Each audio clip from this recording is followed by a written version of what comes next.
नमस्कार दोस्त, मैं मनीष वर्मा, आप सभी का स्वागत है हमारे चैनल पर। बात करने वाला हूँ एक ऐसे आंदोलन की और एक ऐसे मूवमेंट की जिसकी शुरुआत भारत के first prime minister Jawaharlal Nehru ने की। चलिए बात करेंगे। इससे पहले आपको ये बताना चाहता हूँ, मान लो आप एक ऐसी जगह पे हो, आप इंडिविजुअल जो आपके फ़ोन में आपके हाथ में फ़ोन है या लैपटॉप पे किसी भी तरीके से जो मेरी इस वीडियो को देख रहा है, मान लो आप एक ऐसी जगह पे खड़ा हो, ऐसी जगह पे खड़ा हो या खड़ी हो जो भी, और आप की अनबन हो चुकी है, यानी कि मान लो कि और आसपास ना कहीं युद्ध वो चल रहा है, वॉर चल रहा है, आपस में दो चार लोगों में लड़ाई चल रही है और आपका किसी भी लड़ाई से कोई लेना देना नहीं है और ना ही आप लड़ाई में थोड़ा इंटरेस्ट रखते हो, नहीं, आपको लड़ाई से दूर ही रहना है। तो आप क्या करोगे? क्या किसी भी तरफ से चले जाओगे? नहीं, सुनो, मैं तेरी तरफ हूँ। अगर आप किसी भी तरफ चले गए तो दूसरे वाले जो ग्रुप है उससे आपकी लड़ाई हो जाएगी। अगर आप उसके तरफ चले गए तो आपके इधर वाले से लड़ाई हो जाएगी। ऐसा होता है ना। तो अक्सर हम ये सोचते हैं, हम ना इसके फेवर में बोले ना हम इसके फेवर में बोले, भाई हम दोनों से अलग रहे ताकि हमारी दोनों से मिलकर रहे और ना ही हमारा कोई दुश्मन हो। अभी कभी हमें कभी किसी काम भी पड़ जाए तो हमारा ये भी हेल्प करते हैं, हमारा ये भी हेल्प करते हैं। यही सेम पॉलिसी जब हम सब सोच सकते हैं क्लास में, स्कूल्स में, इस अपनी सोशल लाइफ के अंदर, तो यही सेम कंडीशन हमारे first prime minister Jawaharlal Nehru ने भी सोची। तो जवाहरलाल नेहरू की ये जो पॉलिसी है, जिसको हमने गुट निरपेक्ष आंदोलन, क्या नॉन अलाइज मूवमेंट का नाम दिया। चलिए बात करते हैं इस स्टोरी की, क्या हुई, एक एक करके पूरी कहानी को सोचते हैं हम, क्यों दोस्त जवाहरलाल नेहरू ने इन चारों के साथ इसकी स्टार्ट करी। पहले समझेंगे हम हिस्टोरिकल बैकग्राउंड क्या है इसका, ठीक है। समझो दोस्त, सबसे पहले आपको ये बात पता है कि दोस्त की 19 जो सेंचुरी है उसके अंदर दुनिया के तमाम देशों को गुलाम बनाया जा रहा था, ऑलमोस्ट कंट्री गुलाम बन गए थे। 19 सेंचुरी का मतलब है 1800 सन 1800 AD है ना, 1800 ईस्वी में गुलाम कंट्री बनने जा रहे हैं। दबा के वेस्टर्न कंट्री, ब्रिटेन, फ्रांस, ये तो स्पेन हो गया, पुर्तगाल हो गया, फुल ओर से लग गई थी। तो दुनिया का सबसे ज़्यादा गुलाम बनाएगा वो ताकतवर कंट्री बन जाएगा और इसलिए सुपर पावर बनने के लिए होड़ सी लग गई। अब तो भाई कॉलोनी बनाना है, कॉलोनी, यहीं से कंसेप्ट निकल कर आया कॉलोनलिज्म का, उपनिवेशवाद का। और इस उपनिवेशवाद को इंपीरियलिज्म में चेंज कर दिया जाएगा कि कब्जा करेंगे, साथ ही अपने देश के अंदर उसको मिला लेंगे। तो कॉलोनलिज्म और इंपीरियलिज्म का सिद्धांत ये निकल कर आ गया। यहाँ से आगे समय बीतता चला गया दोस्तों। 19वीं सेंचुरी के बाद 20वीं सेंचुरी आ गया। 20वीं सेंचुरी के इंसान की ज़िंदगी पे खतरा मंडराने लग गया। क्यों? क्योंकि 1914 से लेकर 1918 तक इसी बस सुपर पावर बनने के लिए, स्ट्रगल ऑफ पावर के लिए वर्ल्ड वॉर फर्स्ट हो गया दोस्त। लगभग 2 करोड़ लोग इस वर्ल्ड वॉर के अंदर मारे गए। कि देखो, वॉर किसी भी जगह पे हो और किसी के भी बीच में हो, नुकसान दोनों का ही होगा, किसी का कम तो किसी का ज़्यादा होगा। ऐसे ही दोस्त ठीक 1939 में वर्ल्ड वॉर सेकंड खड़ा हुआ, स्टार्ट हो गया था, है ना।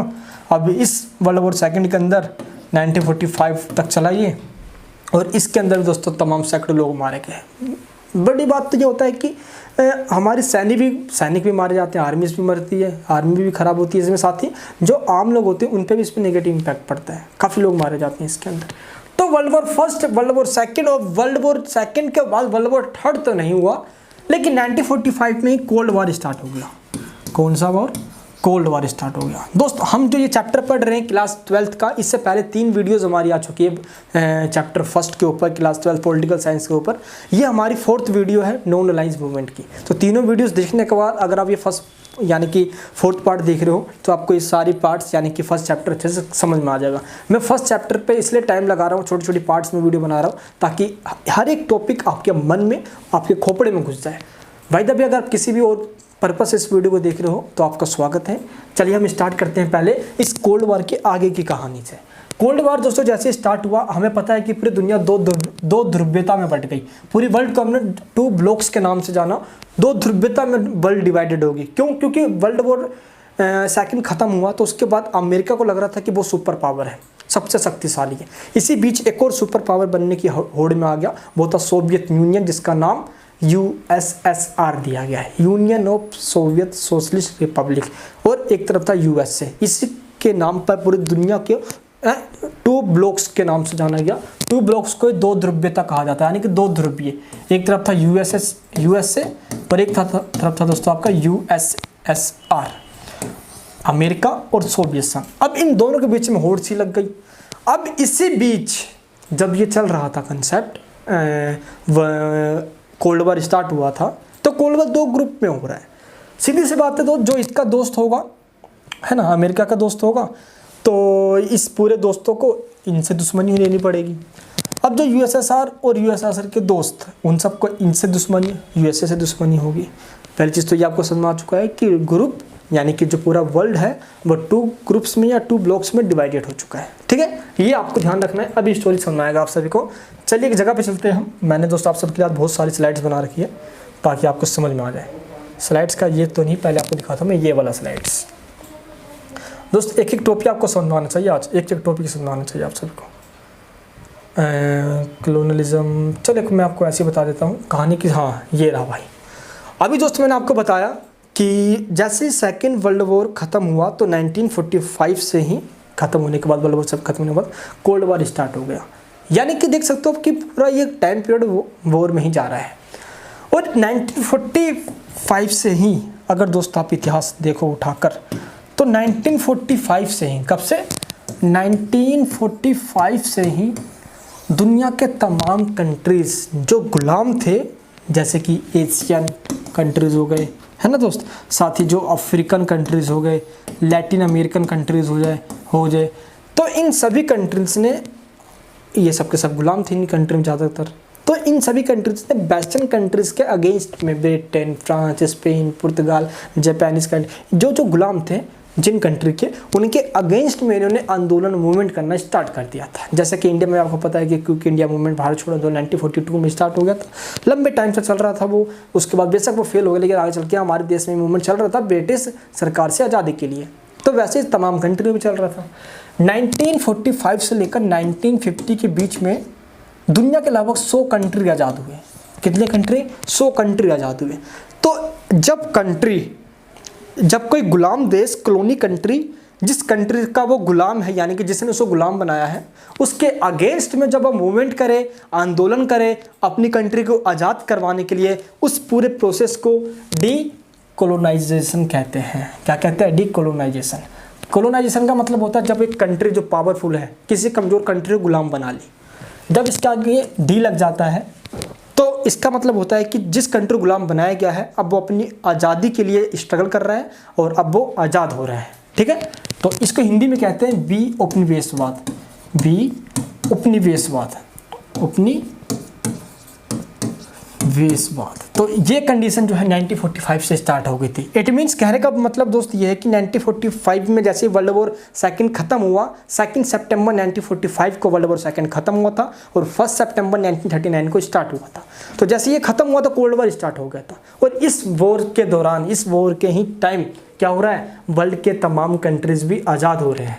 अब इन आज़ाद हुए कंट्री को दोस्त जैसे कि मिडल ईस्ट हो गए, एशियन हो गए, अफ्रीकन जो है ना, ये इंडिपेंडेंट स्टेटस इनका था, बस अपनी स्ट्रगल कर रहे थे दोस्तों, सिर्फ और सिर्फ किसके लिए? सिर्फ और सिर्फ दोस्तों आज़ादी के लिए। और इस तरीके से दोस्तों हम कह सकते हैं कि इनको जैसी आज़ादी मिली, जैसी दोस्तों इनको आज़ादी मिली 1945 से, मैं आपको बताया 1945 से आगे चल के इनको आज़ादी मिलनी स्टार्ट हो गई थी। तो दोस्त इस तरह से अगर देखा जाए तो भारत हो गया 1947 में, श्रीलंका हो गया 1948 में, 1948 में बर्मा में भी आज़ाद हुआ था, है ना, जिसको म्यांमार कहते हैं। एक एक करके कंट्री आज़ाद होते चले गए। 1949 में जाके इंडोनेशिया आज़ाद हुआ। इंडोनेशिया भी आज़ाद कैसे हुआ भाई, उसकी भी एक कहानी है, भारत का इसका बहुत बड़ा सपोर्ट रहा था। तो नए नए जो कंट्री आज़ाद हुए, अब उन कंट्रियों के सामने बहुत बड़ी दिक्कत ये थी कि वो देखो, पहली बात तो नए नए कंट्री आज़ाद हुए हैं, जैसे कि कोई बच्चा नया नया जन्म होता है उसका, तो उसको पहले कपड़े चाहिए होते हैं, है ना, उसके रख रखाव के लिए बहुत कुछ चाहिए होता है, कपड़े या तमाम जो उसके लिए नीड की ज़रूरत है ना, बहुत कुछ चाहिए होता है उस चीज़ को, उस बच्चे को जो अभी नया शिशु जन्म हुआ है। वैसे दोस्तों हम भी एक नए नए जन्म हुए थे, आज़ादी मिली थी हमें। अब इस आज़ादी के लिए जब हमें आज़ादी मिल गई तो हमारे पास इकोनॉमिक कंडीशन ठीक नहीं, देश में बेरोज़गारी इतनी, महामारी इतनी, भाई हमारे कंट्री इंडिया की कंडीशन कुछ हो रही थी भाई, आपको पता है किस तरह से पार्टीशन की बीमारी हम झेल रहे थे, पता है आप सभी को। तो यानी कि आज़ादी की ये जो खुशी थी उस पर ग्रहण लग गया था विभाजन का, और उस तरीके से देखा जाए तो सैकड़ों लोगों की कंडीशन यहाँ पे और ख़राब पड़ी, जो लोग यहाँ बच गए हमारी इकोनॉमी पे और ख़राब हुआ। दोस्तों इकोनॉमिक कंडीशन तो ख़राब थी, साथ ही साथ हमें डेमोक्रेसी को भी मजबूत करना था। दूसरी चीज़, तीसरी बात ये थी कि हमें किस तरीके से अपने आर्थिक विकास को बढ़ा के चलना है। तो इन सभी चीज़ों को देखते हुए हमारे सामने एक प्रॉब्लम आ गई, अगर हम सोवियत यूनियन के ग्रुप में ज्वाइन हो गए तो अमेरिका से दुश्मनी नहीं पड़ जाएगी भाई, अमेरिका में शामिल हो गए तो सोवियत यूनियन से दुश्मनी लेनी पड़ जाएगी। हम चाहते थे कि हम दोनों ग्रुप में ज्वाइन ना हो, और जो जो नए कंट्री आज़ाद हो रहे हैं उनको भी ये बोले कि भाई ऐसा करो, इन नए नए जो ग्रुप बने हुए हैं ना, ये महाशक्ति सुपर पावर वाले, इनमें ज्वाइन मत हो। हम क्यों ना अपना मिलकर अलग ऑर्गेनाइजेशन बनाते हैं, अलग एक मूवमेंट चलाते हैं, और हमारे मूवमेंट लोगों को हम देशों को शामिल करेंगे और इन 2 पावर्स वाले ग्रुप में ज्वाइन नहीं होंगे। हम इनसे भी अलग रहेंगे और इनसे भी अलग रहेंगे। हमारा मकसद इन दोनों के साथ रहकर दोनों से इकोनॉमिक हेल्प लेना है। हमारा मकसद इन दोनों के साथ मिलकर युद्ध या वॉर नहीं करना। हम तो चाहते हैं कि ये दो जो युद्ध कर रहे हैं इनको भी पीसनेस के राह पे लेके जाए, शांति बनाए रखे, और कहीं ना कहीं गुट रिप्रेजेंटेशन ने भी काफ़ी अपना बड़ा कंट्रीब्यूशन दिया पीसनेस को बनाने में, डिसआर्मामेंट, निशस्त्रीकरण में। अभी बताऊंगा निशस्त्रीकरण का मतलब होता है हथियार कोड को बढ़ावा देना। अभी दोस्तों इन सब टॉपिक पे हम बात करेंगे करके। आई होप आपको ये समझ आ चुका होगा कि हमने ही इसकी शुरुआत क्यों करी। एशिया का दोस्त आपको पता है कि ऐसे तो एशिया, अगर हम साउथ एशिया की बात करें, या आपको पता है कि दोस्तों पूरी दुनिया में 7 नंबर पे आते हैं हम वर्ल्ड लार्जेस्ट कंट्री में जियोग्राफिकल एरिया के वाइज पे, और पॉपुलेशन में भी दोस्त हम ना कहीं कहीं एक बहुत बड़ी कंट्री है हम। उस समय भी दोस्त हमारी 32 करोड़ की आबादी थी, 1947 की बात करूँ मैं, तो इतनी बड़ी पॉपुलेशन वाला कंट्री, जियोग्राफिकल इतना बड़ा डेमोक्रेसी कंट्री हमने उस समय चूज़ कर लिया था, भाई हम तो डेमोक्रेटिक कंट्री हैं भाई। और इस चीज़ को लेकर भारत के सामने एक वार्निंग थी, इसलिए भी हमने सोचा नहीं भाई हम किसी ग्रुप में ज्वाइन नहीं करेंगे, हम अपनी इस नई आज़ादी को ख़त्म नहीं करना चाहते। इसी बीच दोस्तों नेहरू जी ने एक बयान दिया कि हम किसी भी देश के हाथ का खिलौना नहीं बनना चाहते। हम जो अपनी स्वतंत्रता मिला है हमें, हम ये नहीं चाहते कि इतनी स्ट्रगल के बाद, इतनी संघर्षों के बाद ये जो हमें स्वतंत्रता मिली इसको आसानी से खो दे। क्योंकि किसी भी ग्रुप में ज्वाइन होंगे, इसमें ज्वाइन हो गए तो हम इसकी बातों को माननी पड़ेगी, इसमें ज्वाइन हो गए तो हम इसकी बातों को माननी पड़ेगी, तो इसमें आज़ादी क्या मिली भाई हमें, है ना। इसलिए हम किसी भी ग्रुप में ज्वाइन नहीं हुए। ग्रुप मतलब हम किसी भी सैन्य संगठन में या किसी भी सेना आर्मीज या ट्रेटी वगैरह किसी में ज्वाइन नहीं हुए। हम सबसे अलग रह के शांति का राह अपनाया हमने और आर्थिक विकास का राह अपनाया हमने, ठीक है। अब ये ब्लॉक या क्या है दोस्तों, इनका ग्रुप है ना, यूएसए का ग्रुप या यूएसएसआर का ग्रुप, यानी कि जो किसी भी ग्रुप में ज्वाइन ना हो, किसी भी मिलिट्री ग्रुप के अंदर, सैन्य संगठन के अंदर, या किसी भी सुपर पावर के स्पेशली ग्रुप के अंदर जब ज्वाइन नहीं होता, वो उसको गुट निरपेक्ष या नॉन अलाइज्ड मूवमेंट कहा जाता है। क्या कहा जाता है उसको? नॉन अलाइज्ड मूवमेंट कहा जाता है। गुट निरपेक्ष आंदोलन यानी कि गुट से अलग रहना, गुट यानी कि ग्रुप, निरपेक्ष यानी कि अलाइज्ड यानी कि अलग रहने की पॉलिसी को गुट निरपेक्ष आंदोलन का नाम दिया गया। हाँ, हम दोस्त एक एक करके बात करें। गुट निरपेक्ष आंदोलन जो है स्पेशली 1953 के अंदर और 1953 से 1954 यूएनओ के अंदर माइकल ब्रेचर ने ये दोस्तों बात बताई थी हमें। माइकल ब्रेचर के द्वारा ये बात कही गई कि इस वर्ड का सबसे पहले यूज़ क्रिस्टियन मेनन के द्वारा किया गया था, जो कि इंडियन ही थे, है ना, और इंडिया को रिप्रेजेंट कर रहे थे यूएन महासचिव, है ना, यूएन के अंदर। तो क्रिस्टियन मेनन ने इस वर्ड का सबसे पहले यूज़ किया। अभी दोस्तों हम बात करेंगे इन सब के बारे में, टॉपिक के बारे में कि बेसिकली इसकी शुरुआत किस तरीके से हुई। तो दोस्त हम ये समझ गए कि हिस्टोरिकल बैकग्राउंड इसका किस तरीके से रहा। अगर दोस्त अब मैं इसकी बात करता हूँ कि इसकी शुरुआत किस तरीके से कैसे हमने करी, तो इसकी स्टार्टिंग ऐसा नहीं है कि हमने स्टार्टिंग से ही कर लिया था। जैसे कि दोस्त अगर मैं आपको बताऊँ तो 1939 में जब वर्ल्ड वॉर सेकंड स्टार्ट हुआ था, तो ब्रिटेन ने, आपको पता है कि वर्ल्ड वॉर सेकंड में हमको बिना हमसे पूछे ही बोला कि क्या ब्रिटेन ने कि इंडिया ब्रिटेन की तरफ से लड़ रहा है, बल्कि हमने ऐसा कभी खाया ही नहीं। तभी जाके दोस्तों कांग्रेस ने सबने रिजाइन कर दिया था, है ना, पता है ना आप सभी को ये, तो हिस्ट्री में ये मैंने पढ़ा है आप सभी को। तो इसलिए क्या हुआ कि हम तो किसी भी ग्रुप के अंदर 1939 में ही ज्वाइन नहीं हुए, तो इससे साबित हो गया था कि हम तो ग्रुप से अलग रहना चाहते हैं। तो 1939 एक हिस्टोरिकल बैकग्राउंड के रूप में आप डाल सकते हो। एंड 1945 में जब वर्ल्ड वॉर सेकंड ख़त्म हुआ, तो उसके बाद भी हमने जग जाहिर कर दिया कि हम किसी ग्रुप में ज्वाइन नहीं होंगे। इसको लेकर दोस्तों 1949 में, कब 1949 में न्यू दिल्ली के अंदर अनऑफिशियल रूप से, ऑफिशियली तो दोस्तों नहीं है ना, मतलब अनऑफिशियल रूप से एक जवाहरलाल नेहरू के द्वारा एक मीटिंग बुलाई गई, जिसके अंदर एशियन और अफ्रीका की लगभग 18 देशों ने पार्टिसिपेट किया। और और इसके अंदर ये मुद्दा उठाया गया कि ये जो वर्ल्ड वॉर चल रहा है जिसमें 2 ग्रुप बटे हुए, हम किसी ग्रुप में ज्वाइन नहीं होंगे, क्या तुम हमारा साथ दोगे, क्या आप दोगे? सब ने बोला हम तुम्हारा साथ देंगे। इसी वजह से दोस्त गुड रिपेक्स की नीति को या गुड रिपेक्स की पॉलिसी के नॉन अलायंस पॉलिसी को नेहरू पॉलिसी के नाम से भी जाना जाता है। क्लियर है? क्योंकि नेहरू जी ने इसकी शुरुआत करी और इसमें ही पूरे दुनिया के देशों का नाम मिला। तो तमाम देशों के लोगों ने भी ये कहा, या प्रेसिडेंट या राष्ट्रपति या प्रधानमंत्री, सब ने ये कहा कि इंडियन फॉरेन पॉलिसी का जो सबसे मेन पार्ट है वो गुट निरपेक्ष आंदोलन, नॉन अलायंस मूवमेंट है। इसकी ना शुरुआत होती, अगर इसकी शुरुआत नहीं होती तो वर्ल्ड का नक्शा कुछ और होता मैप के ऊपर, है वर्ल्ड वॉर 3 तक हो सकता था।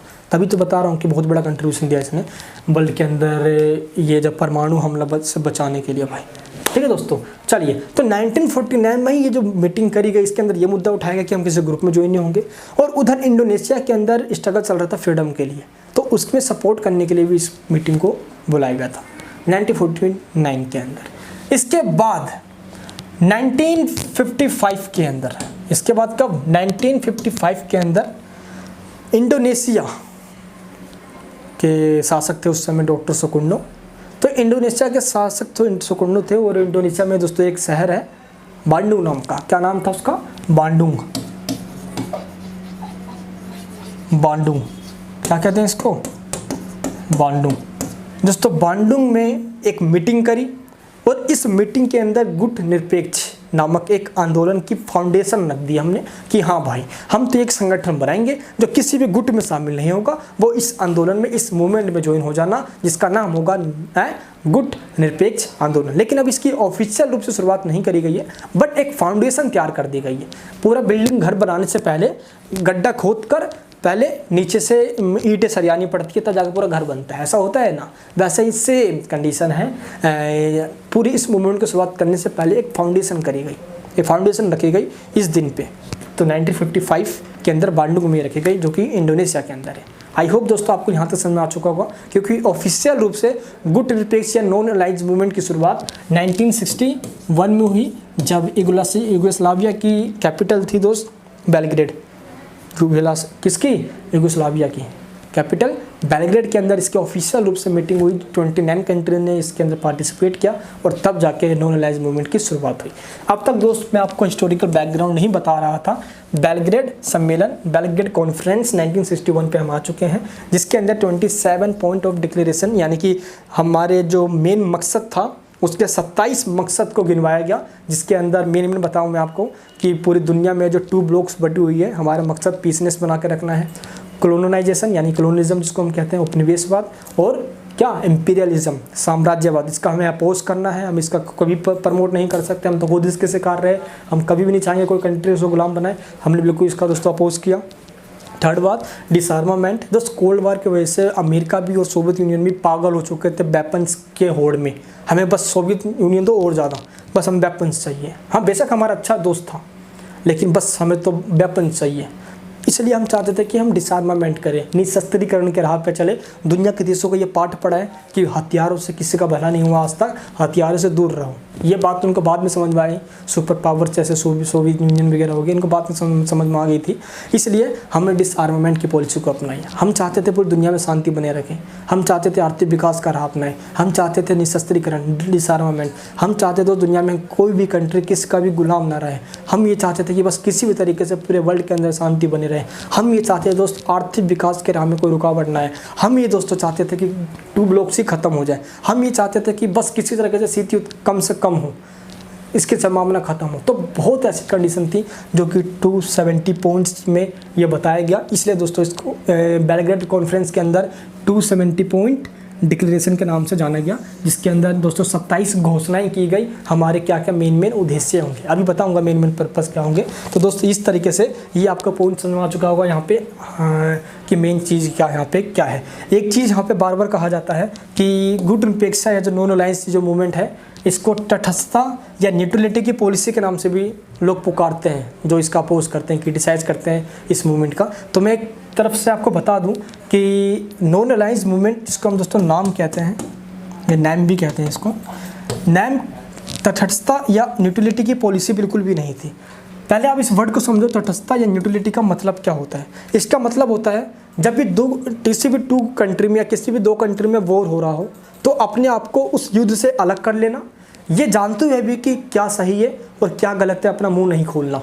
हमें तो कुछ मतलब ही नहीं है दुनिया से, हम बिल्कुल अलग हैं। इस पॉलिसी को तटस्थता और न्यूट्रलिटी की पॉलिसी कहा जाता है। अब एक चीज़ आप बताओ, क्या इंडिया ने ऐसा किया था?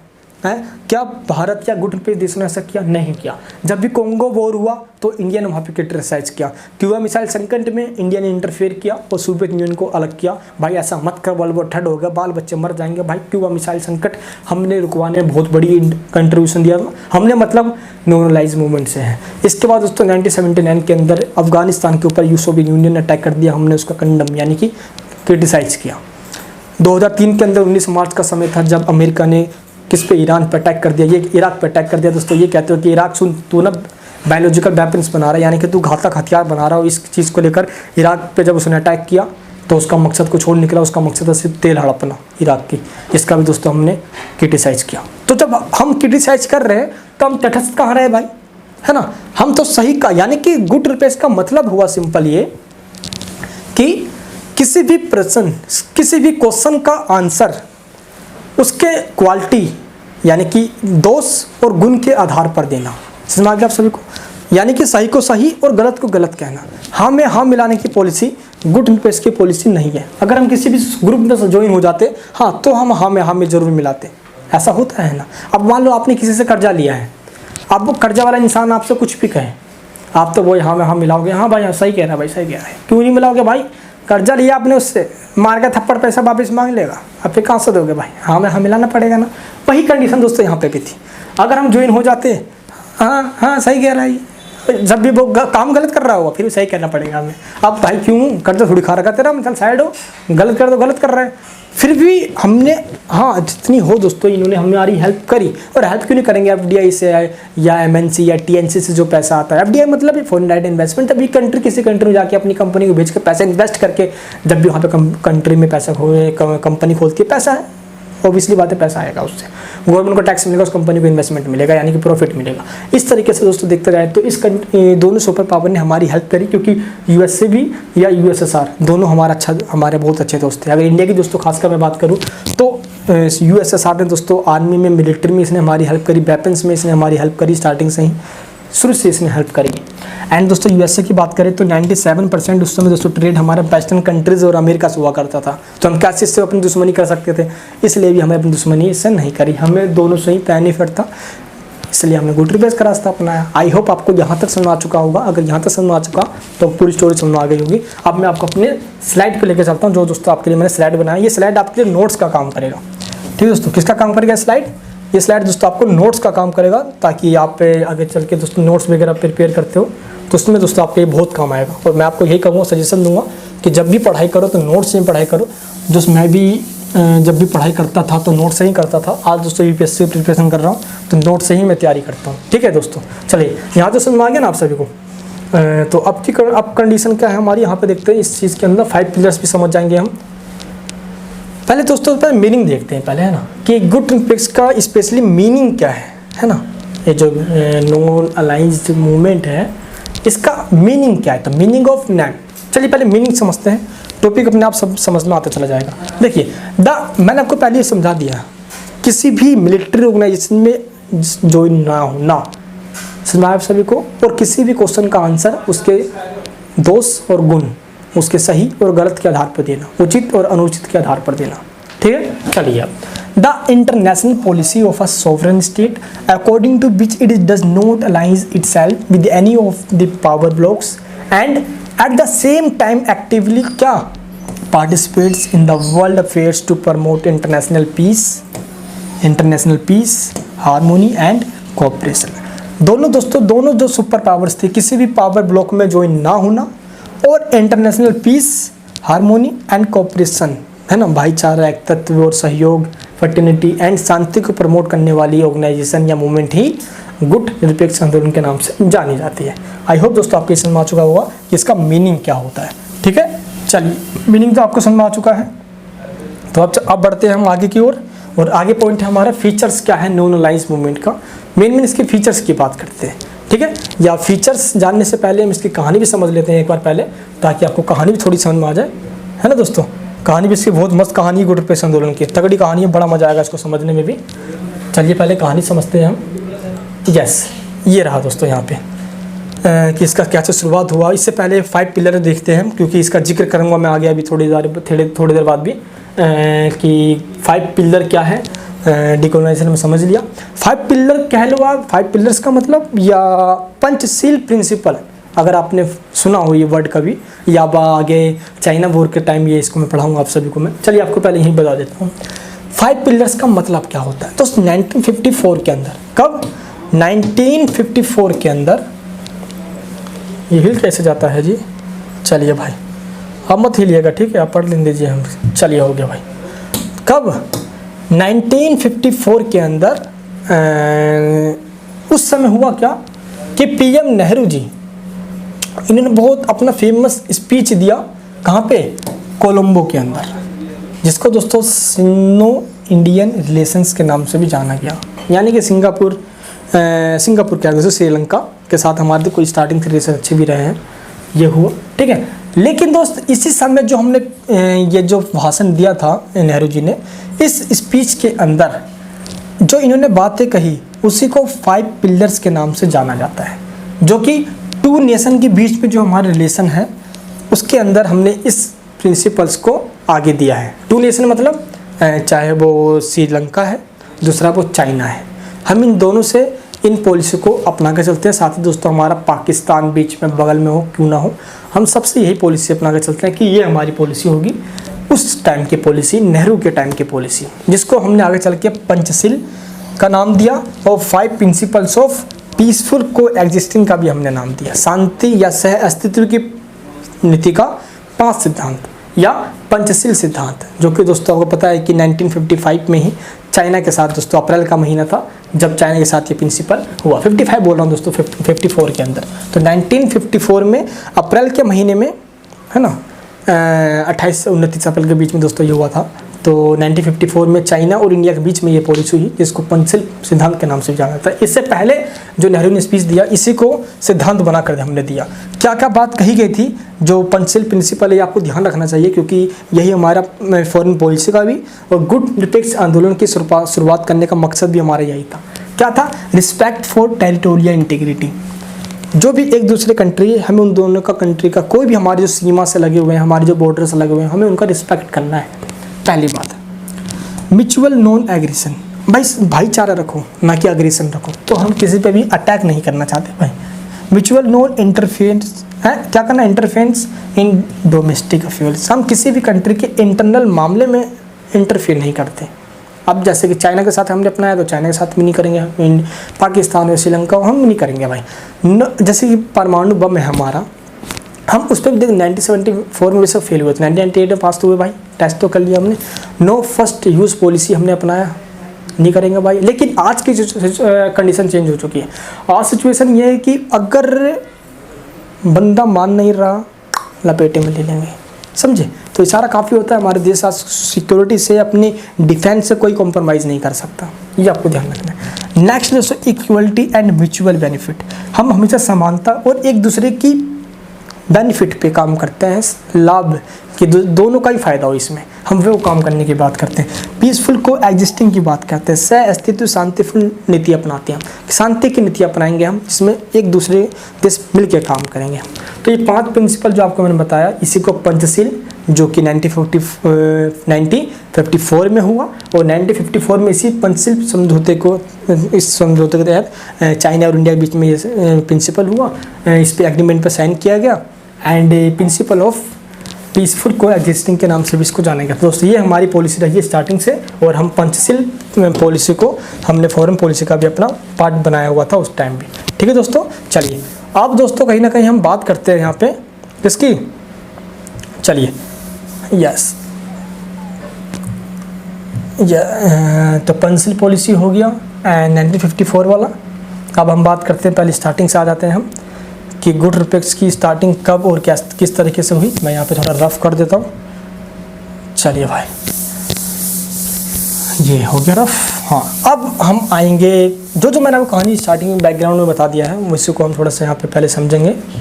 अब थोड़ी सी हम बात करते हैं 1955 की, जब ये आपको मैंने पहले बता दिया था कि 1955 में इंडोनेशिया का एक शहर है बांडुंग, उस समय पीएम थे इंडोनेशिया के डॉक्टर सुकर्नो। इन्हीं के साथ दोस्तों, इन्हीं के बीच में ये मीटिंग तय की गई बांडुंग के अंदर, जिस समय गुट निरपेक्ष आंदोलन की फाउंडेशन तैयार की गई, जिसके अंदर हमने ये बात किया कि पूरी दुनिया के अंदर हम इकोनॉमिक एंड कल्चरल कोऑपरेशन की बात करेंगे, हम आर्थिक और सांस्कृतिक सहयोग करेंगे एक दूसरे की। जब देश आपस में मिलकर रहेंगे तो जो कंट्री जो सामान उसके पास होगा वो हमारे कंट्री को देगा, जो हमारे पास उस कंट्री को देंगे, इससे इकोनॉमिक कोऑपरेशन बढ़ेगा आपस में। तो दोस्त मेन पर्पस था हमारा इकोनॉमिक हेल्प करने की, ठीक है, क्योंकि आपको पता है कि कोल्ड वॉर चल रहा था, तो कोल्ड वॉर में हेल्प करना एक दूसरे की बहुत ज़रूरी बात थी, ठीक है दोस्तों। तो बांडुंग की हम बात कर रहे थे, यस। तो बांडुंग में जो डिस्कस हुआ मेन बात, वो तो फ्रांस का कंट्रोल था दोस्तों नॉर्थ अफ्रीका के अंदर, इस पे बात हुआ। कॉन्फ्लिक्ट बिटवीन नीदरलैंड है ना और इंडोनेशिया के बीच में, तो इस पे भी दोस्तों बात हुआ। Right of the Arab people in फ़लस्तीन के अंदर, आपको पता है दोस्तों फ़लस्तीन ने बहुत ज़्यादा संघर्ष किया है ना, तो दोस्तों फ़लस्तीन ने जो संघर्ष किया जिसको फ़लस्तीन कहा जाता है, तो काफ़ी दोस्तों इनसे संघर्ष चला, इस मुद्दे बात हुई। And Soviet control in European country, जैसे ईस्ट यूरोप के जो कंट्री हैं वहाँ पे दोस्तों स्पेशली कौन है, यूरोपियन कंट्री, जैसे ईस्ट यूरोप की जो कंट्री हैं वहाँ पे सोवियत यूनियन का कंट्रोल है, तो इस पर भी बात हुई। एंड जो चाइनीज़ पीएम है दोस्तों जो इनलाई, ये काफ़ी बड़े भयंकर थे, क्योंकि ये उस समय मेजर रोल कर रहे थे कहाँ पे, सिंपैथेटिक लीडर का। ये सोशलिज्म यानी कि कम्युनिस्ट को फॉलो करते थे, सोवियत यूनियन की बात करते थे, हम तो उसके साथ हैं भाई। तो इसके प्रभाव को, इसके इम्पैक्ट के वजह से दूसरे पर नेगेटिव इम्पैक्ट ना पड़े भाई, इसका दोस्तों जिक्र किया गया। तो तमाम तरह की बातें करके इस बांडुंग सम्मेलन के अंदर हम आगे बढ़े और तमाम दोस्तों डिक्लेरेशन की इसमें बात करी गई। तो इसमें जो मेन जो हमने डिक्लेयर किया, हमने ये बात किया कि जो कॉलोनियलिज्म है इन ऑल ऑफ दी क्या है, मैनिफेस्टो नेशन है। मैनिफेस्टो नेशन की दोस्तों इसमें बात कर दी हम कि भाई कॉलोनियलिज्म सबके लिए ही खतरनाक है, इसलिए हमें इससे आज़ादी चाहिए, ठीक है। It also called for the क्या, इक्विटेबल है दोस्तों। जो मेन इसके अंदर बात करी गई वो था redistribution of resources for the benefit of the poor states. तो इस चीज़ की हमने इसके अंदर बात करी ताकि जो रिसोर्सेज है उसका रीडिस्ट्रीब्यूशन हो सके और जो बेचारे जो गरीब देश है उनका भला इसके अंदर हो सके। चलिए दोस्त अब बात करते हैं, जब इस तरीके से बांडुंग कॉन्फ्रेंस हो गया, बांडुंग सम्मेलन हो गया 1955 के अंदर, फाउंडेशन तैयार कर ली गई, तो अब बारी आ जाती है 1961 की, जब ऑफिशियल रूप से गुट निरपेक्ष आंदोलन की शुरुआत करी गई। इस दिन क्या था ऐसा, जब दोस्तों इनवाइट किया गया टीटो के द्वारा। आप ये देख सकते हो इस पिक्चर के अंदर कितनी दोस्ती थी नेहरू जी की उन तमाम कंट्रियों से, इस पिक्चर आपको दिख सकता है। ये देखिए दोस्तों, ये है नेहरू जी, इन्होंने जो टीटो है, मार्शल टीटो है दोस्तों, जोसेफ टीटो, मार्शल टीटो के नाम से इनको जाना जाता है। ये यूगोस्लाविया के उस समय शासक थे, ठीक है, यूगोस्लाविया के। अब देखो इन्होंने अपना हाथ इस तरीके से डाल रखा है जैसे कि अपने गर्लफ्रेंड या वाइफ में डाल रखे हो, तो हमारे रिलेशन काफ़ी अच्छे दिख रहे हैं। और इसीलिए इन पांचों कंट्री ने मिलकर, बेशक तीन ने इसका अपना बहुत बड़ा कंट्रीब्यूशन दिया इसकी शुरुआत करने में, ठीक है, एंड पांचों ने दो कंट्री और जिन्होंने अपना कंट्रीब्यूशन, इसलिए 5 कंट्रीज के संस्थापक या जो फाउंडर कंट्री हैं वो माने जाते हैं, ठीक है। चलिए दोस्तों, तो बेसिकली जो जोसेफ टीटो हैं दोस्तों, इन्होंने इन्वाइट किया किसको, जवाहरलाल नेहरू को भारत की तरफ से। एंड दोस्तों मेन जो इन्होंने जब इन्विटेशन इन्होंने दिया तो तमाम कंट्री, जो 5 कंट्री दोस्तों वो सब आए। अब दोस्तों आप देखना इसके अंदर जो 5 कंट्री हैं इसके अंदर, वो हैं सुकर्नो इंडोनेशिया के, यानी कि जो स्टार्टिंग के जो 3 कंट्री थे वो तो सबसे मेन कंट्री थे। पहले मैं आपको दोस्तों ये बता देता हूँ कि स्टार्टिंग में सिर्फ 3 कंट्री ही आए थे स्टार्टिंग के, ठीक है। वो कौन कौन से कंट्री थे और कौन से उनके नेता थे आपको ये पता होना चाहिए, क्योंकि इन 3 कंट्री ने ही इसकी मेन फाउंडेशन रखी। इसके बाद 2 लोग और थे जिन्होंने इसका साथ दिया इसके अंदर, इसलिए टोटल 5 हो गए थे। बट वो 3 पहले के कौन थे, पहले आपको मैं ये बता देता हूँ, ठीक है। जब दोस्तों आपको 3 समझ में आ जाएगा तो आपको सब कुछ समझ में आ जाएगा, यस, क्योंकि एक ट्रिक के साथ समझेंगे दोस्तों तो मज़ा आएगा समझने में। चलिए दोस्तों, तो जब 3 आपको याद करना है तो 3 को याद करने आप इस तरीके से याद कर सकते हो।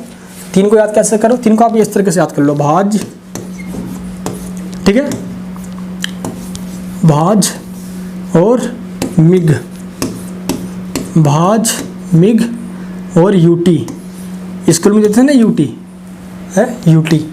ये 3 कंट्री थे दोस्तों पहले के, और तीनों के नेताओं के भी इसके अंदर नाम है। ये ट्रिक है, ऐसे आप याद चाहो तो याद कर सकते हो। पहला है भाज, भाज मतलब, भा मतलब भारत, जा से जवाहर, तो भाज यानी कि भारत से जवाहरलाल नेहरू। तो पहले बंदे कौन थे? भारत से जवाहरलाल नेहरू। ठीक है दोस्तों, चलिए अब हम दूसरे पे आ जाते हैं। दूसरे जो थे वो थे अब मिस्र से जिसको आज हम इजिप्ट कहते हैं। क्या कहते हैं? इजिप्ट, उसको मिस्र भी कहा जाता है। ठीक है, अब मिस्र से कौन थे? गा मतलब गमाल अब्दुल नासिर। क्या नाम था उनका? गमाल अब्दुल नासिर। गवार अब्दुल मत कहते हैं भाई, गमाल अब्दुल नासिर। ठीक है, अब बच गई यूटी। अब यू से तो समझ गए होंगे कि ये कॉन्फ्रेंस कहाँ पे हो रहा है? यूगोस्लाविया में हो रहा है। और यूगोस्लाविया के कौन थे? टीटो थे, मार्शल टीटो या Joseph Broz Tito. Marshal Tito याद रखना, छोटा सा नाम याद हो जाएगा आप सभी को। तो भाज, मिग और यूटी। दोस्तों मिग से याद आया, आपने सुना होगा मिग का नाम। दोस्तों MiG-21 जिसके ऊपर चढ़ के कौन है अभिनंदन पाकिस्तान को ठोक कर आए थे, याद है ना? कुछ याद आया? हल्का हल्का सब याद होगा दोस्तों। ये जो हमारा दिख रहा है फाइटर प्लेन, इसको दोस्तों MiG-21 का ही नाम दिया गया था। और इसी से दोस्तों हमारे अभिनंदन फोड़ फाड़ के आ गए थे पाकिस्तान को, पता है आपको यार, और भारत लौट कर आ गए थे।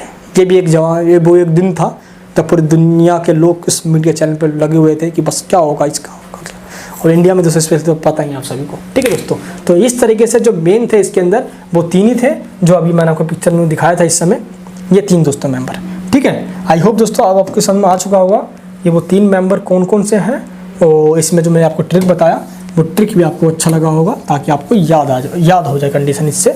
ठीक है, मैंने कहा दोस्तों अभी बताया आप सभी को, गमाल अब्दुल नासिर इजिप्ट यानी कि मिस्र से, जवाहरलाल नेहरू भाजवाला है ना इंडिया से, एंड यूगोस्लाविया से मार्शल टीटो। ये देखो कौन है? जोसेफ ब्रास टीटो या मार्शल टीटो। तो दोस्तों यहाँ पे मैंने आपको यू लिखवाया था, याद करो, है ना? मैंने क्या बताया था आपको? UT लिखवाया था मैंने आपको, लेकिन जो यूगोस्लाविया की स्पेलिंग होती है वो वाई से होती है। लेकिन एक ट्रिक बनाने के लिए आपको मैंने यू लिखवाया है ना, ताकि आप इस ट्रिक से याद कर सको। बहुतों को याद नहीं होता इन तीनों के नाम, तो आप इसको इस तरीके से याद कर सकते हो अगर आपको अच्छा लगे। अगर जैसा अच्छा लगे वैसे इसको याद कर सकते हो। ठीक है, चलिए भाई। एंड अब जो 2 बच गए वो है डॉक्टर सुकुर्नो, कहाँ के? इंडोनेशिया के। ये भी इन्होंने बाद में कंट्रीब्यूशन दिया इसके अंदर। एंड घाना अफ्रीकन कंट्री है, यहाँ से थे बामे एंड कुरमा। ठीक है, बामे के से स्टार्ट होता है, के साइलेंट है भाई। ठीक है, बामे एंड कुरमा ये थे घाना के। तो अब ये 5 कंट्री और 5 नेताओं का नाम पता होना चाहिए आप सभी को। इन 5 ने ही इसकी शुरुआत करने में अपना बहुत बड़ा कंट्रीब्यूशन है, जिसमें सबसे बड़ा था भाई, बड़ा जो मेन जो हाथ रहा होता है। तो दोस्तों फिर से याद करते हैं, इंडिया से जवाहरलाल नेहरू, और इजिप्ट से जल्दी बताओ, इजिप्ट से कौन थे? गमाल अब्दुल नासिर। यहाँ पे देखते थे ना कौन थे? गमाल अब्दुल नासिर। ठीक है, चलिए। और तीसरे यूगोस्लाविया से कौन थे? जोसेफ ब्रास टीटो, जिनको मार्शल टीटो भी कहा जाता है। चौथे इंडोनेशिया से डॉक्टर सुकुर्नो। 5वें घाना से कौन थे? बामे एंड कुरमा। ठीक है, चलिए। तो ये 5 मेंबर ने मिलकर, स्टार्टिंग के 3 मेंबर तो सबसे इंपॉर्टेंट हैं ये। कौन से? ये और ये, पल से इन दोनों ने। और तो तीनों के बाद इन 5 का नाम आपको लिखना है, माफ करना भाई। तो इन 5 के द्वारा ही क्या हुआ? 1961 में बेलग्रेड के अंदर ऑफिशियली इसका इस्टेब्लिश्ड कर दिया गया 1961 के अंदर। क्लियर है? अब इस तरीके से गुड फिक्स आंदोलन की शुरुआत होगी।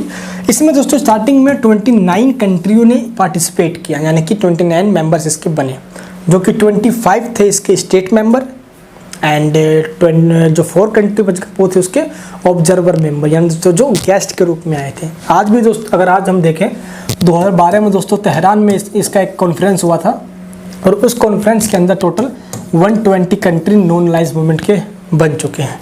और आज दोस्तों इसके 120 कंट्री पूरी दुनिया में है। आज भी ये संगठन कायम है और चल रहा है। वैसा कोल्ड वॉर खत्म हो गया है, क्यों बना है अभी भी ये, क्यों चल रहा है, इस वीडियो के एंड में इसकी बात करेंगे हम। ठीक है दोस्त, चलिए। तो ये आपको समझ आ चुका है कि कैसे बना है, कैसे बना, एंड किस तरीके से इस संगठन की नींव रखी गई, क्या है मुद्दा, ये आपको समझ में आ चुका है। अब दोस्त हम बेसिकली बात करते हैं कि 3 मेजर जो इश्यूज थे जो कि बेलग्रेड कॉन्फ्रेंस में उठाए गए थे, हम पहले उसकी बात करते हैं। ठीक है, कौन से थे वो वाले इश्यूज, कौन कौन से थे?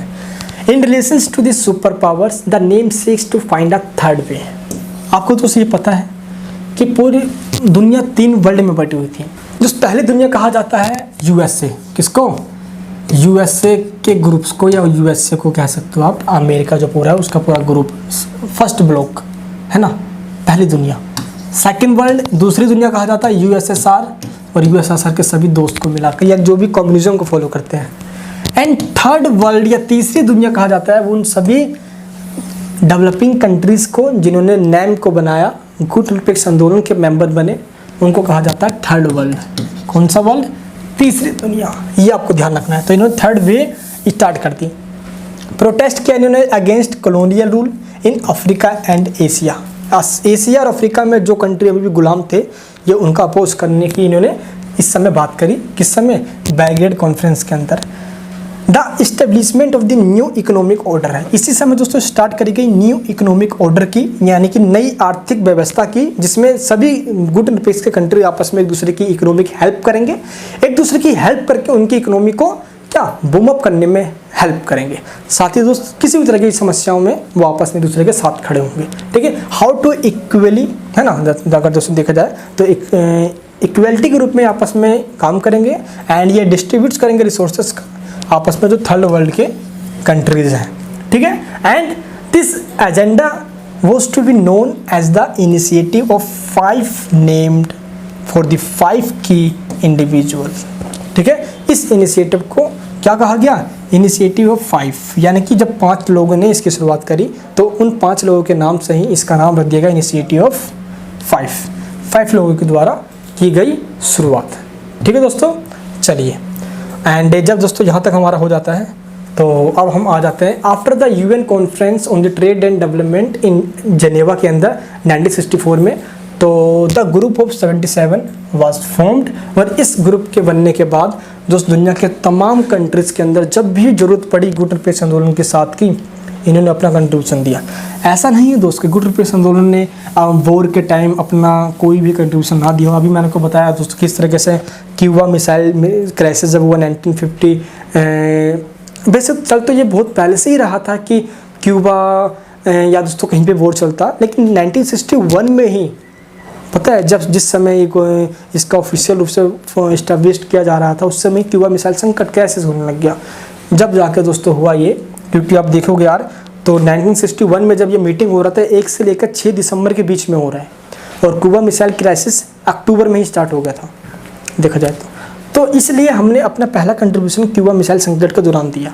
उसके बाद दोस्तों उससे पहले दिया था हमने 1950 और 53 के दौरान, जब कोरियन वॉर हुआ था। आपको बताया था मैंने लास्ट वीडियो के अंदर किस तरह से दोस्तों नॉर्थ कोरिया ने साउथ कोरिया पर अटैक कर दिया था, और इस अटैक की वजह से एक महाब्रह्मांड फूट सकता था हमारा, कभी कुछ भी गड़बड़ हो सकता था। तो दोस्तों हमने इस समय अपना इंटरफीयर किया और साथ किया हमने, ठीक है, शांति बनाए रखी। सुएज दोस्तों क्राइसिस हुआ था 1956 में, जब मिस्र ने, आपको पता है दोस्तों मिस्र बेटिंग भी घटना हो सकती थी उस समय, तो अपने हमने कंट्रीब्यूशन दिया। The crisis in the Congo war के समय 1960 में दोस्तों हमने साथ दिया। साथ मतलब हमने शांति की बात करी है, युद्ध को कम से कम करने की बात करते दोस्तों, हमने शांति बनाए रखने की पूरा बड़ा कंट्रीब्यूशन किया इसमें। The Soviet invention of Afghanistan 1979 के अंदर दोस्त, आपको पता है मैंने बताया भी कि अफगानिस्तान पर अटैक करते सोवियत यूनियन यूएसएसआर ने ख़त्म करने, पीछे हटने में दोस्त हमने इसे क्रिटिसाइज किया, मुद्दा यहाँ पे शांत हुआ। एंड दोस्तों जो फलक्का लैंड्स है, जिसको हम फलक्का लैंड्स वॉर के नाम से जानते हैं, 1982 में शांत करने में अपना बड़ा कंट्रीब्यूशन दिया। और ईरान इराक वॉर जो है 1984 के बीच में, इसको शांत करने में भी नेम के कंट्रीज़ ने अपना कंट्रीब्यूशन दिया। तो ऐसा नहीं कि हम तटस्थ या न्यूट्रलिटी कंट्री हैं, नॉन लेस मूवमेंट वाला, ऐसा नहीं था बिल्कुल भी, ठीक है। जहाँ पे भी युद्ध है, जहाँ पे भी सही है उसको सही, और जहाँ पे गलत तो उसको गलत ही हम कहेंगे, ठीक है। तो दोस्त ये आपको ध्यान रखना है। और कंट्री मेंबर इसके बढ़ते नहीं, अगर ये ठीक नहीं होता, अगर गुट निरपेक्ष आंदोलन ठीक नहीं होता तो इससे कंट्री मेंबर बढ़ते क्यों, है ना। देखो दोस्तों स्टार्टिंग से कंट्री मेंबर बढ़ते चले गए, और आज इसके कंट्री मेंबर आपको बताया मैंने दोस्तों किस तरीके से हैं, कितने हो चुके हैं, लगभग आज 120 हो चुके हैं। लेकिन फिर भी दोस्तों कुछ इसके भी मेन अभी कुछ दिक्कत है, उस पर भी दोस्तों अभी बात करेंगे हम। चलो दोस्तों अभी हम चलते हैं, एक और स्लाइड लेकर आया हूँ मैं आप सभी के लिए। आज दोस्तों इस टॉपिक को मैं बिल्कुल अच्छे से आपको समझा दूंगा, एग्जाम में कैसे भी क्वेश्चन आ जाए आपको कोई भी दिक्कत नहीं आएगी, ठीक है। अगर दोस्तों आप यहाँ तक इस वीडियो को देखते हुए आ चुके हो तो आपका बहुत बहुत धन्यवाद है। अब थोड़ी सी हमारी वीडियो और बची है ताकि ख़त्म करें इस मैटर को हम। चलिए एक और स्लाइड बचा है हमारा, अब इसको भी ख़त्म करते हैं हम। क्योंकि इसके अंदर हमारा कुछ क्वेश्चंस हैं जो एग्जाम में उठ कर आ जाता है। वो क्वेश्चन क्या है, फीचर्स ऑफ नैम, गुट निरपेक्ष आंदोलन की विशेषता क्या है। एग्जाम में दोस्तों क्वेश्चन आए तो कैसे लिखोगे, चलिए मैं हिंदी में दोनों में बता दूंगा, ठीक है। माफ करना भाई। पहला पॉइंट है not to allies to any of the power bloc USA and Soviet Union. हम दोस्तों किसी के साथ अलाइंस, हम दोस्तों किसी के साथ भी यानी कि ज्वाइन नहीं होंगे, ये हमारी पॉलिसी थी। तो दोस्त किसी भी महाशक्ति के ग्रुप में शामिल ना होना पहली पॉलिसी रही है गुट निरपेक्ष आंदोलन की। तो इसका मतलब ही यही था। To oppose any kind of military alliance, हम मिलिट्री अलायंस का हमेशा सब अपोज करते रहे नेम के कंट्री, जैसे कि नेटो बनाया 4 अप्रैल 1949 को अमेरिका ने, हम इसमें ज्वाइन नहीं हुए, साथ इसका अपोज भी किया हमने। सीटो बनाया अमेरिका ने, इसका अपोज किया हमने। वारसा पैक्ट बनाया सोवियत यूनियन ने, इसका अपोज किया हमने, ठीक है। हम किसी भी ग्रुप में ज्वाइन नहीं हुए थे, है ना। बल्कि दोस्तों पाकिस्तान इसमें ज्वाइन था, आपको पता हो तो, सीटों के अंदर, है ना। नेटो मेंबर ही बन गया था। देखो नेक्स्ट क्या है, freedom to take its independent decision. हम चाहते थे कि हमारे फ्रीडम हो, ताकि हम जो भी डिसीजन ले वो अपनी इंडिपेंडेंट के बेस पे ले, हम किसी के दबाव में प्रेशर में आके ना ले। Not to remain aloof from international problems and politics. हाँ, हम ये नहीं चाहते दोस्तों कि हम फिर से अलग बने रहे, है ना, दूर रहे इंटरनेशनल प्रॉब्लम से। हम चाहते थे उसमें जहाँ पे ज़रूरत हो नैम कंट्रीज़ की, हम वहाँ पे इंटरफेयर, अपना पॉजिटिव इंटरफेयर करें। टू जज एन इशू ऑन मेरिट, हम दोस्तों हम किसी भी इशू का जज करते हैं किसके, मेरिट के बिहाफ पे और अनमेरिट यानी कि जो भी डिसएडवांटेज उसके बिहाफ पे, ये कि हम वहाँ पे हम मिलाएंगे, है ना। And uphold defend the rights of all the people to freedom and justice, इसकी दोस्तों हम बात कर रहे थे, है ना। यानी कि सिंपल सीधी बताऊँ तो फीचर्स के अंदर आपको ये बताना है, ये सारे पॉइंट्स, है ना, एक एक करके सारे पॉइंट्स बता दोगे, और इसमें ऐसा कुछ है नहीं, मेन पॉइंट जो सारे पॉइंट्स मैं आपको बताते चल रहा हूँ मैं, ठीक है। अब बात करते हैं फैक्टर्स की। फैक्टर्स क्या है जो कि रिस्पॉन्सिबल है नॉन अलायंस मूवमेंट को अपनाने में। क्यों हमने नॉन अलायंस मूवमेंट को एडॉप्ट किया, क्या इसके बिना नहीं चल सकती, क्यों हमने इसको बनाया। देखो मैंने आपको पहले बता दिया कि पूरी दुनिया 2 ब्लॉक्स में डिवाइड हो चुकी है, इसलिए कुछ हमारे पास फैक्टर्स हैं ऐसे। जैसे जो सबसे पहला फैक्टर है global tension caused by the cold war. Cold war चल रहा था, वर्ल्ड वॉर सेकंड के बाद यूएसए और सोवियत यूनियन के रूप में दुनिया डिवाइडेड हो चुके थे। हम किसी भी ग्रुप में ज्वाइन होते तो दोस्तों जाहिर सी बात है हमें उसकी बातों को मानना पड़ता, कहीं ना कहीं अपनी हम इंडिपेंडेंट को खो देते, क्योंकि हम नए नए आज़ाद हुए थे। पहले जिस दोस्तों ये थी, ठीक है। नेक्स्ट पॉइंट क्या है, struggle against imperialism and colonialism या कॉलोनाइजेशन कह लो। हम स्ट्रगल कर रहे थे इम्पीरियलिज्म और कॉलोनाइजेशन के अपोज में, इसलिए हम नहीं चाहते थे कि हम किसी ब्लॉक में ज्वाइन हो, इसलिए हमने उपनिवेशवाद और साम्राज्यवाद का विरोध कर रहे थे हम, ठीक है। एंड एशियन और जो अफ्रीकन कंट्री गुलाम थे, इसलिए। क्लियर दोस्त, चलिए तो सेकंड पॉइंट ये निकल कर आया हमारा। मैं आपको फटाफट सारे पॉइंट्स बता देता हूँ। एंड नेक्स्ट पॉइंट क्या हमारे पास, राइट ऑफ इंडिपेंडेंट जजमेंट। हम चाहते थे कि हम कोई भी जजमेंट या कोई भी हम अपना डिसीजन दे तो बिल्कुल फ्रीडम दे, हम बिल्कुल इंडिपेंडेंट हो, ना किसी के प्रेशर में हो। इसलिए भी दोस्त हमने इसको अडॉप्ट किया, इस पॉलिसी को, ठीक है, एंड चलाया दोस्तों। चलिए क्लियर है ना, देखो इसको हटा देते हैं यहाँ पे हम, यस। इसके बाद क्या किया हमने, friendly relations with all Nations. हम तो यही चाहते थे कि यार 2 पावर या जो 2 पावर्स बनी है 2 ब्लॉक के अंदर, उससे ये दुनिया के तमाम कंट्री से हम फ्रेंडली रिलेशन चाहते हैं, हम सभी से हेल्प चाहते हैं, हम सभी से फ़ायदा चाहते हैं। हम दुश्मनी करके किसी का फ़ायदा हुआ, आज तक हुआ है किसी का नहीं।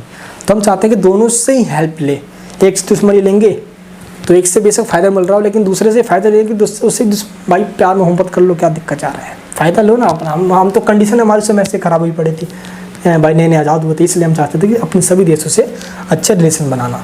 नेक्स्ट दोस्तों, क्या कर रहे थे हम, पुनर्निर्माण कर रहे थे, रिकंस्ट्रक्टिंग इंटरनेशनल इकोनॉमिक ऑर्डर, नई आर्थिक व्यवस्था का निर्माण करना चाहते थे हम। इसलिए दोस्तों पूरी दुनिया के आपस में 2 देश मिलकर एक दूसरे के इकोनॉमिक एंड टेक्निकल या टेक्नोलॉजी के रूप में हेल्प करें, ताकि एक कंट्री दूसरे कंट्री के मुकाबले पीछे ना रहे, बराबर से बढ़े भाई आगे। Formation of collective force. अब आप देखोगे तो सामूहिक दबाव की नीति हमने इस तरीके से अपनाई कि जो भी अगर कहीं पे भी ज़रूरत पड़ती तो अब देखो ना, हमारी कौन सुनता, अगर हम अकेले कहीं बोलते तो हमारी एक पूरी कम्युनिटी बन गई थी, पूरी ग्रुप बन गई थी, गुट निरपेक्ष आंदोलन के रूप में। जब ये बोलते मोरल या कहीं पे भी कोई भी प्रेशर बनाना होता मोरल रूप में यार, है ना, तो हम जरूर बनाते हैं, नैतिक दबाव हम जरूर डालते, ताकि मिलिट्री फोर्स कहीं यूज़ ना हो। हम मोरल फोर्स की बात करते हैं, ना कि मिलिट्री फोर्स की बात करते हैं। Factors was responsible for nonalign movement. ये दोस्तों एक एक सारे पॉइंट्स नोट कर लेने हैं आप, ऐसे स्क्रीनशॉट इसका ले सकते हो। हिंदी इंग्लिश दोनों का बहुत आसान है, कोई बड़ी बात नहीं है इसमें, ठीक है।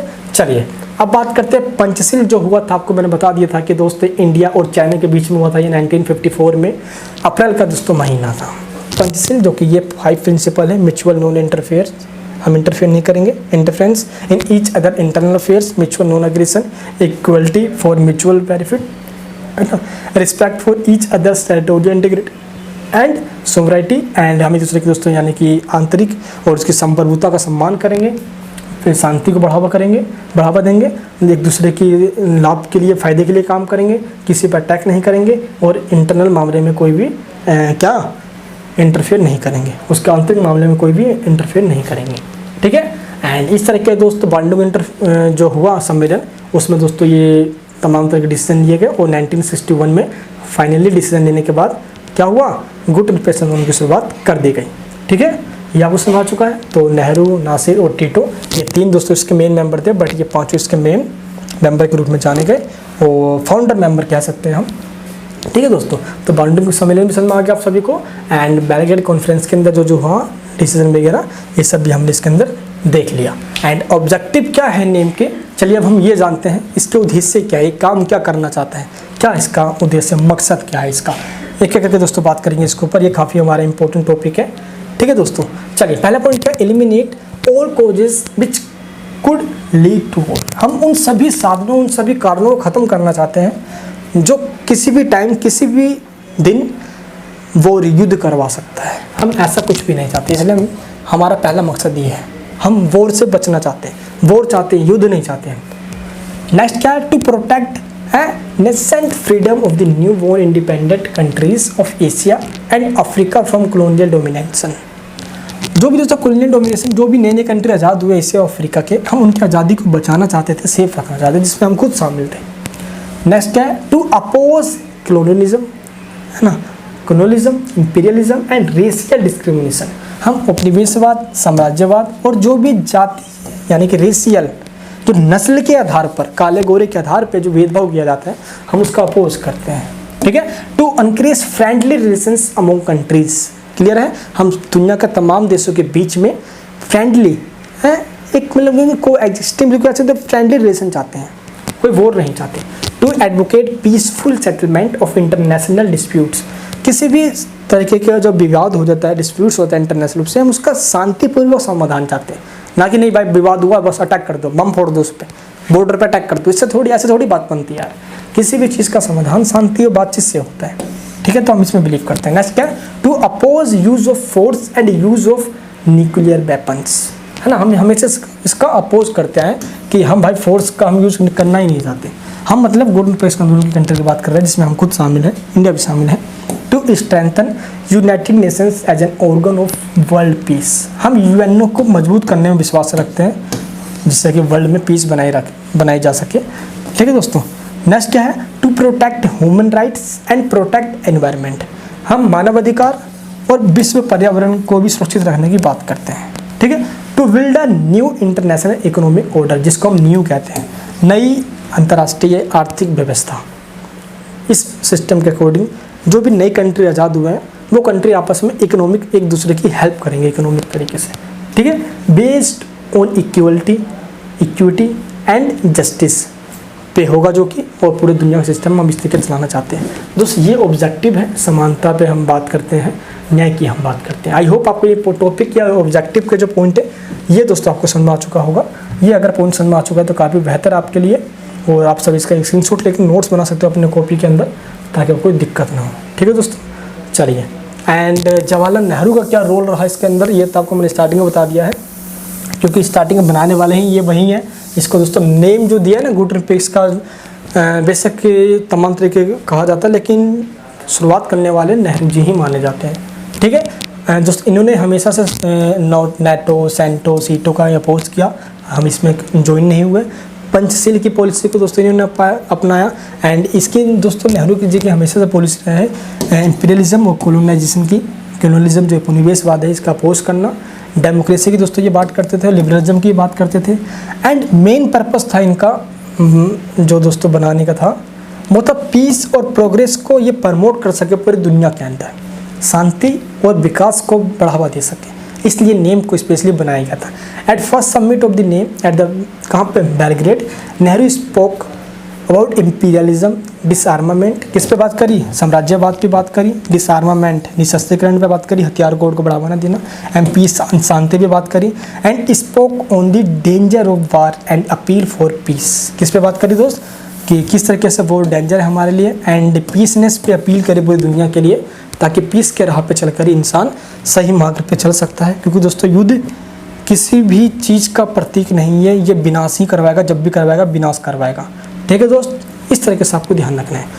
चलिए तो अब हम बात करते हैं इस समय गुट निरपेक्ष, एक एक पॉइंट मैंने शायद कवर कर लिया है, ऐसा कोई पॉइंट तो है नहीं। स्टोरी का बैकग्राउंड भी देख लिया हमने, मीनिंग, डेफिनेशन, फीचर्स, ऑब्जेक्टिव भी देख लिया हमने, इंपॉर्टेंस भी इसका काफ़ी रहा भाई।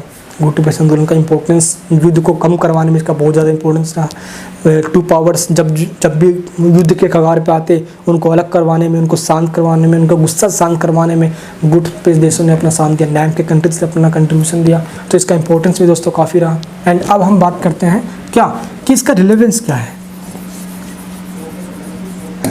रिलेवेंस का दोस्तों मतलब होता है कि आज के समय में इसकी प्रासंगिकता क्या है। आज दोस्तों कहा जाता है, देखो 1971 के वॉर के टाइम अमेरिका यानी कि यूएसए किसका, पाकिस्तान का हेल्प कर रहा था। हम बिल्कुल ही अलग थलग पड़ गए थे, हमारी हेल्प कौन करता। इसलिए दोस्त यूएसएसआर से हमने हेल्प मांगी थी और यूएसएसआर ने हमारी हेल्प करी भी थी। तो इंडिया का दोस्तों सच्चा मित्र रहा है एज कम्पेयर टू अमेरिका के।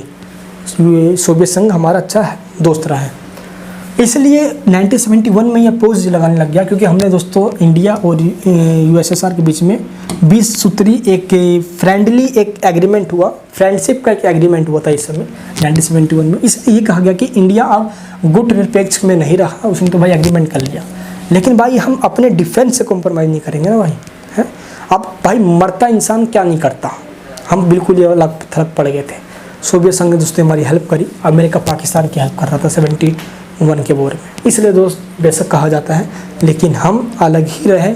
हमने सोवियत यूनियन के हाँ में हाँ नहीं मिलाया। अगर दोस्तों हम इसके हाँ में हाँ मिलाते ही तो 1979 के अंदर जब इसने अफगानिस्तान पर अटैक किया, हम इसका अपोज नहीं करते, हम इसे क्रिटिसाइज नहीं करते, हम बल्कि हम बोलते नहीं सही सही, या हम चुप रहते, बल्कि हम चुप नहीं बैठे, हमने सोवियत संघ का अपोज किया, क्रिटिसाइज किया। भाई सोवियत संघ तो अफगानिस्तान पर अटैक क्यों कर रहा है, भाई क्यों कर रहा है अटैक, गलती तेरी, हमने इसे गलती ठहराई उस समय, समझे।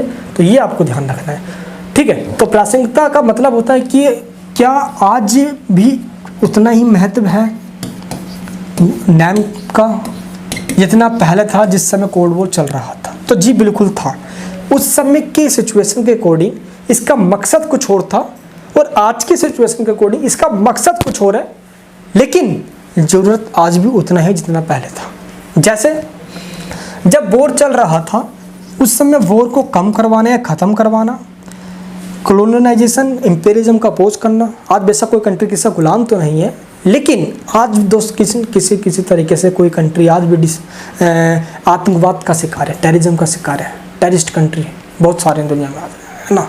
तो उन कंट्रियों से सुरक्षा की जरूरत है। आतंकवाद का कोई धर्म नहीं होता, हम सब ये जानते हैं, ठीक है। लेकिन जो इंसान बेचारे हम सब जैसे लोग, तो हमारा एक धर्म होता है। अब इन धर्म को रक्षा करने के लिए, हम अपनी सुरक्षा करने के लिए हम आतंकवाद के साथ मिलकर लड़ेंगे। इसलिए गुट निरपेक्ष आंदोलन आज भी उतना ही प्रासंगिक है जितना पहले था। क्यों? क्योंकि दोस्तों आज एक नई समस्या आ चुकी है आतंकवाद की, टेररिज्म की, ठीक है। जैसे उस समय वॉर कंडीशन था, आज टेररिज्म की कंडीशन है, आपस में मिलकर लड़ेंगे हम।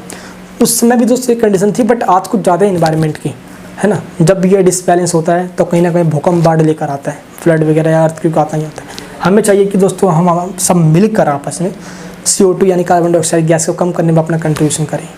क्योटो प्रोटोकॉल, पृथ्वी सम्मेलन की बातों को मानी, ठीक है। तो भूख, बीमारी, गरीबी, शिक्षा, एजुकेशन, डिफेंस, हेल्थ, इन सब पे एकजुटता दिखा के आपस में एक साथ मिलकर काम करने की जरूरत है।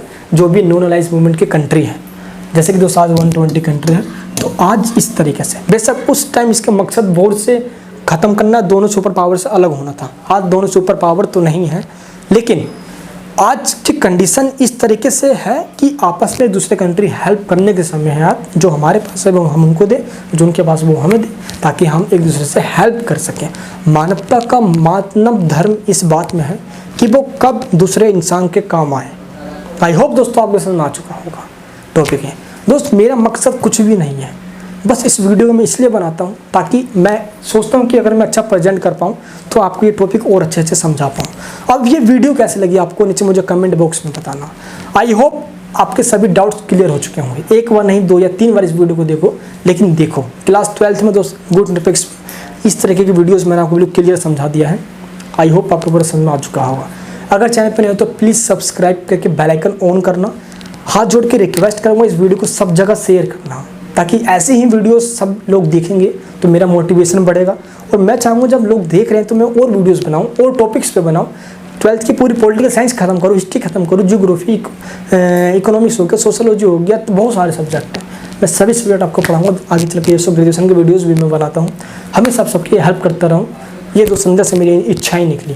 ठीक है, चलिए दोस्तों, तो कंक्लूजन हम कह सकते हैं किस प्रकार कहा जा सकता है कि गुट निरपेक्ष आंदोलन अपने आप में एक अद्भुत आंदोलन था, क्योंकि दोस्त इस आंदोलन को इतिहास इंदिरा गांधी ने ही कहा था कि इतिहास का सबसे बड़ा आंदोलन गुट निरपेक्ष आंदोलन है, नो अलाइंस मूवमेंट है। आई होप दोस्तों टॉपिक आपको समझ में आ चुका होगा। तो निष्कर्ष तक भी हमारा टॉपिक पूरा खत्म हो जाता है। ठीक है, चलिए दोस्तों, अगर सब कुछ समझ में आ चुका है तो प्लीज़ सबसे कमेंट बॉक्स में ज़रूर बताना आपको ये वीडियो कैसी लगी। जो नोट्स मैंने आपको यहाँ पे पिक्चर में दिखाया है स्लाइड के रूप में, उसको भी दोस्तों आप डाउनलोड कर लेना, लिंक नीचे डिस्क्रिप्शन बॉक्स के अंदर है। ठीक है, ट्रिक वगैरह सब कुछ अगर याद हो तो मच बेटर है। इस दोस्तों यू की जगह वाई भी ले सकते हो, YT है ना, मैंने UT आपके क्लास से जोड़ कर दिया था, बट आप YT भी कर सकते हो। चल दोस्तों, मिलेंगे नेक्स्ट वीडियो के अंदर। अपना प्यार बनाए रखना है ना, आप भी सेफ रहना, अपनी सेफ्टी अपनों की सेफ्टी बना कर रखना। जय हिंद, जय भारत।